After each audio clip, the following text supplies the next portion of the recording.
Vamos começar com as entrevistas. Meus queridos e minhas queridas, temos dois crânios aqui já na espera, e quem sou eu para deixar duas pessoas tão importantes esperando, né? Que isso. Mas concluída toda a notícia, que ajuda a introduzir nosso debate aqui, caríssima Maria Lúcia. Bom dia, queridíssima. Bom dia, querido Rafael, Bruna, toda a equipe aí da TV Democracia, todos os seguidores e seguidoras também. Que coisa que é esse modelo de concessão também, né, Maria Lúcia? Quando vai para aeroporto, etc., já é problemático. A gente viu em Porto Alegre como a empresa lavou as mãos, né, e tinha uma conduta absolutamente omissa quando o aeroporto Salgado Filho alagou literalmente. No caso aqui, o que você faz com a concessão da Enel? Caça e dá para outro que talvez faça a mesma coisa? Restatiza? É difícil também um processo desse, né? Ambos, tanto acabar com uma concessão, quanto restatizar. E aí, acho que é uma forte tendência de que fique como tal, que troque a empresa e tchau, né, minha querida? Mas é um dos problemas desse tipo de privatização, que é a concessão, né? Eles dão por 30 anos, mas 30 anos renováveis. A gente já vai falar, não vou dizer que eu avisei, né, Maria Lúcia, porque quem avisou foi você, entre tantas outras especialistas, mas isso é privatização, né, minha cara, na veia, propriamente. E o modelo aqui no Brasil é dos mais indecentes, né, que a gente vê no mundo, com pouquíssimas responsabilidades. A gente vê agora, o próprio governo ontem admitiu que o contrato não prevê que a empresa, a concessionária, arme um plano de contingência para esses casos excepcionais. Como assim? Não é? E deixa a população sem o serviço, mas continua cobrando, inclusive com bandeira vermelha. Não é? O caso das privatizações do Brasil é escandaloso. E no mundo, onde o modelo não é tão indecente como aqui, a tendência, tanto na Europa como nos Estados Unidos, está sendo a restatização. Porque a experiência provou que na hora que precisa mesmo acudir a população, é o setor público que comparece. Você vê lá o caso do aeroporto de Porto Alegre. Está fechado e a concessionária falou que o governo é que vai ter que fazer os investimentos lá para reparar o solo e tudo mais, que isso não está previsto no contrato e que ela não vai fazer, e não vai mesmo. Eu estive em Porto Alegre. Olha, tá um horror para chegar lá. Você vai para Canoas, que é uma base militar, não tem estrutura de aeroporto, fica todo mundo dentro do avião até chegar todos os ônibus capazes de levar todo mundo e de pegar todas as bagagens. Sai aquele comboio de ônibus, você chega no aeroporto de Porto Alegre só para pegar sua mala que os ônibus deixaram lá e fazer o desembarque, porque lá em Canoas não tem como. Você sai do avião e entra no ônibus. Como se você estivesse no pátio de um aeroporto qualquer. E não vão fazer o investimento. Mas esse é o modelo, né? E infelizmente, na contramão do mundo, ainda continuamos privatizando. Você vê a Sabesp em São Paulo, depois dessa surra com a Enel, né, na área da energia, na área da água e saneamento, entregaram a Sabesp, apesar de tantas denúncias, né? Então, é realmente absurdo. Tem que discutir esse modelo, né? Afinal, eles estão fazendo tudo quanto é canto, a gente está reclamando da luz agora, e quando ficar sem água? E quando ficar sem os dois? Tem gente que está sem os dois, que ficou sem os dois, né? Os que usam prédios que usam energia para abastecer a caixa d'água, para alimentar a bomba, né? Para fazer a água chegar até a bomba, ficaram sem luz de uma forma absoluta. E o que a gente vê, né, a nível de privatização dessas empresas na esfera regional, a nível nacional, minha querida, se depender dessa PEC 65, vai acontecer talvez de uma forma até mais pesada no Banco Central propriamente, minha cara. Você deve estar acompanhando a história da PEC 65, né, que transforma o Banco Central, agora de acordo com o último texto, em uma empresa, uma corporação integrante do setor público financeiro que exerce atividade estatal. Nesse debate aqui que nosso querido José Carlos Faria, inclusive ajudou mandando um vídeo, a professora Larissa Dornelas fala sobre essa troca no texto da PEC 65, que antes dizia que o Banco Central ia virar uma empresa pública, Agora o texto diz que o Banco Central vira uma corporação integrante do setor público financeiro que exerce atividade estatal. O que será que inventaram esse palavrão, minha querida? Aquela coisa, né, que a gente vê também na área tributária. Quando eles complicam algo, é porque tem mutreta ali no meio, né? Pelo menos a sensação que fica. Tem diferença do termo em si, empresa pública, de uma corporação integrante do setor público financeiro que exerce atividade estatal? Ou seja, uma empresa pública que exerce atividade estatal. Esquisito o termo, né? Não sei qual que é a sua avaliação exatamente. Seja empresa, seja corporação, deixa de ser autarquia estatal, entendeu? Certo. Sai da estrutura, sai do organograma estatal, público, e passa a ser, seja empresa, seja corporação, seja o nome que quiserem dar, estão tirando o Banco Central da estrutura estatal. Só que o Banco Central cuida da moeda, das reservas internacionais, do câmbio, dos juros, de toda a política monetária do país. O Banco Central recebe atualmente 2 trilhões e 400 bilhões de títulos públicos, títulos da dívida pública, de graça. E ainda recebe do Tesouro Nacional juros sobre esses títulos doados. Eu te pergunto, Rafael, qual é a lógica de entregar isso para uma empresa ou corporação? Desvinculada da estrutura de Estado. Ela vai ser uma participante das funções de Estado. Olha só a sutileza do texto. Querem que uma corporação ou empresa continue exercendo as funções de Estado.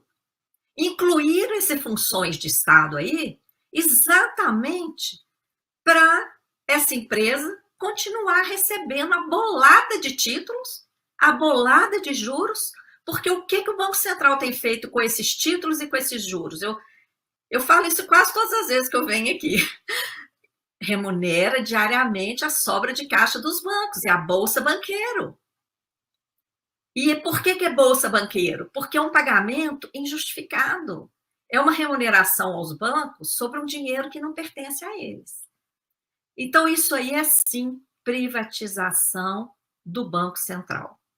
Tá? Agora, o que a gente está vendo aqui no Brasil é assim, lições não aprendidas. Qual era o discurso quando votaram o projeto de lei que trouxe a lei complementar 179, dando independência, autonomia ao Banco Central?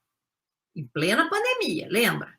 Sem debate, sem audiência pública, deram independência. Qual que era a desculpa? O Banco Central independente vai ser mais responsável, vai reduzir juros.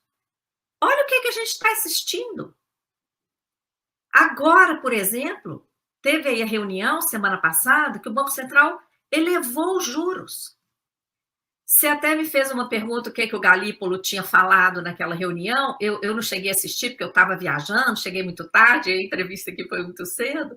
Depois eu fui procurar, o Rafael, para responder aqui, porque aquela resposta ficou no ar. Né? O Galípolo foi questionado pela senadora Zenaide Maia, exatamente sobre a Bolsa Banqueiro, sobre a remuneração diária da sobra de caixa dos bancos. E ele não respondeu. Ele falou porque ali são várias perguntas, eles deixam vários senadores fazerem perguntas e ele responde em bloco. E ele responde o que ele quer. Ele não respondeu especificamente a ela. Tá? E o Banco Central continua com essa política de remunerar bancos. Não é? E este é um dos maiores gastos públicos. Só para remunerar banco, nos últimos 2 anos, foram cerca de 200 bilhões de reais. E o que o presidente Lula e o ministro Haddad fizeram ontem? Reuniram com os principais banqueiros do país para falar que tem que respeitar, para dar uma satisfação aos banqueiros. Lula respaldou Haddad, Lula não falou diante dos banqueiros que tem que baixar juros. e respaldou o Haddad. O que o Haddad falou? Que quer que o arcabouço fiscal seja duradouro e que o presidente tem consciência de que tem que apertar os gastos agora para que o país continue crescendo. Ele não está falando de apertar a Bolsa Banqueiro, não. Por quê? De que ele falou? De que trata o arcabouço? Da redução de gastos sociais, do teto de gastos sociais. Não detalhou ainda, mas ano passado a equipe dele já falou de rever os tetos de saúde e educação previstos na Constituição. Recentemente saiu notícia de que os gastos sociais altos que precisam ser revistos são os gastos com... Pasme, ainda bem que você está sentadinho aí, Rafael. Gasto com seguro-desemprego. Abono salarial. Quem recebe abono salarial? Quem ganha até 2 salários mínimos e recebe 1 salário mínimo por ano. Olha de quem a gente está falando. E por que atacam esse gasto? Esse gasto é a imensa maioria da classe trabalhadora brasileira. Os dados do IBGE mostraram isso. A imensa maioria da classe trabalhadora brasileira ganha até 2 salários mínimos apenas. E recebe 1 salário mínimo por ano de abono. Isso é que está na mira. Tá? Então, as desculpas para esse sacrifício sempre tem a chamada dívida pública por trás, Rafael. Isso vai mostrando que a gente está no caminho certo de investigar que dívida é essa. Porque, olha, a dívida está por trás das privatizações, que é o assunto que você estava falando. Por que privatizar? Desde aquele PND, Plano Nacional de Desestatização, de Collor, de FHC, depois, infelizmente, Lula reativou, todos os presidentes até hoje privatizaram. Uns mais, outros menos, lógico, né? Mas todos. Olha lá na legislação da desestatização, está lá na lei. O objetivo é receber recursos, reduzir o tamanho do Estado, reduzir gasto e pagar a dívida pública.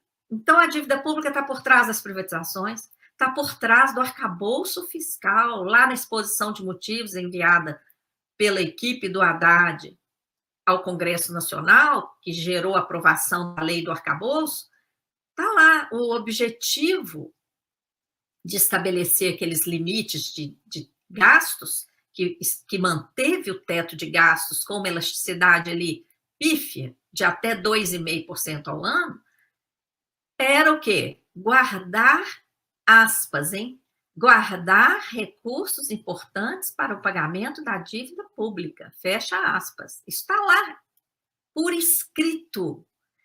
Então, olha, só não vê quem não quer, Rafael. Quem está mandando no país é o setor financeiro. Eles é que dão as cartas. Eles é que publicam o boletim Focus e o Banco Central vai lá e faz exatamente o que eles querem. E ontem, o presidente chamou todos os principais banqueiros do país, não reclamou dos juros, deu respaldo ao Haddad. Ou seja, está preparando o campo para um pacote que virá, logicamente, após as eleições. O PT já levou um banho do Centrão nessas eleições. Não quer apresentar o pacote agora, porque ainda tem algumas disputas de segundo turno aí. E agora, depois do segundo turno, virá esse pacote. Por que não enfrenta o sistema da dívida? Não é? Até quando? Parecia ontem o Haddad falando, parecia que eu estava ouvindo o Delfim Neto. O Haddad falou, agora tem que fazer sacrifício para depois vir o crescimento e a redução dos juros. Você lembra lembra do Delfim? Fala, primeiro o bolo tem que crescer para depois repartir. Desde a década de 70, a gente escuta esse discurso. Eu era adolescente. Até hoje. Isso não existe, sabe? Então, assim, a gente tem que perseguir essa luta, denunciando o sistema da dívida, conscientizando a população brasileira, não é, de que tem que enfrentar o sistema da dívida, senão nós vamos aprofundar cada vez mais a pobreza no país, a desigualdade social e a trava no desenvolvimento socioeconômico, né? Porque o que banqueiro produz? O que banco produz? E ainda por cima, com juros extorsivos, travando toda a economia. Não dá.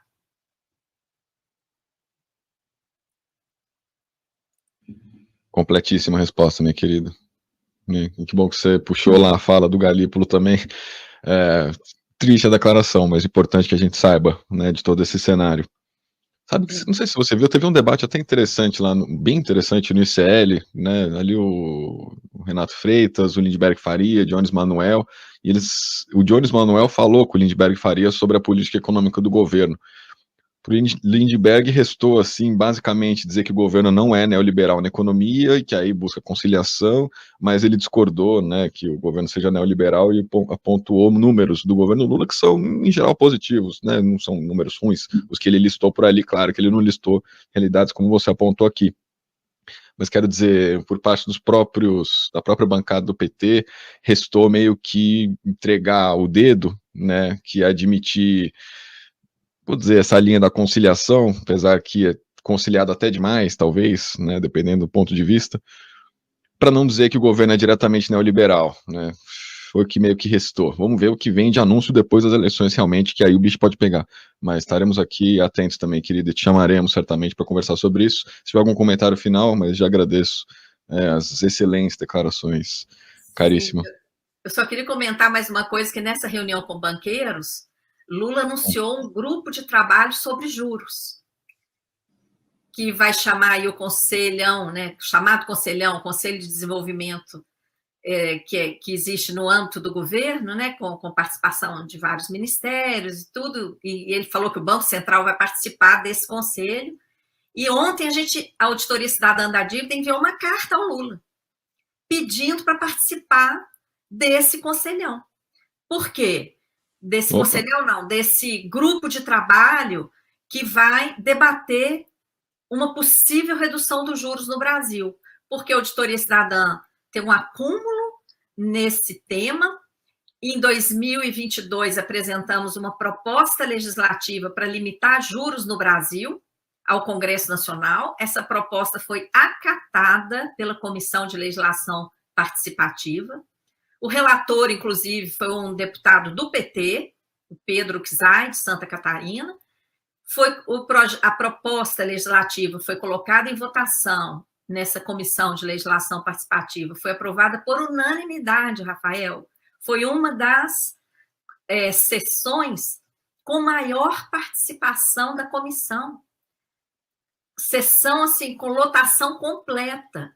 E a proposta legislativa foi aprovada por unanimidade e virou projeto de lei. Então, nós temos um projeto de lei de autoria da Auditoria Cidadã da Dívida para limitar juros no Brasil, é o PLP 104 de 2022. Tem, inclusive, uma enquete oficial da Câmara que as pessoas podem votar favoravelmente a esse projeto.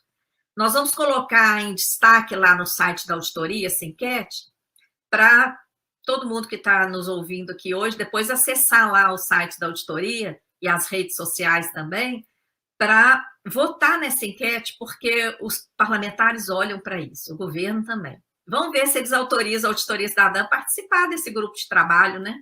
Para não ficar só banqueiro, vai ser muito feio para o governo. Sim. Bom, se for o caso, também conte-nos, que destacamos por aqui. E parabéns, minha cara, por toda a luta. Muito obrigado pelas explicações, pelos valores que você sempre defendeu. Conversaremos em breve, caríssimo. Espero que com notícias mais claras, né? Mas tendências estão aí. Enfim, seria ingenuidade da minha parte, ou até, talvez até má fé, dizer que as coisas vão caminhar para outro rumo, porque não está aparecendo isso. Mas, enfim, pelo menos traremos aqui essas críticas à esquerda, né, minha cara? Isso está bastante claro. Construtivas, sempre, né? E obrigado, minha querida. Bom fim de semana. Estamos à disposição aí. Semana que vem, se não na outra, a gente conversa com certeza, caríssima. Valeu mesmo. Tá bom. Um forte abraço, Rafael, para você, para todos e todas aqui do canal. Tamo juntos.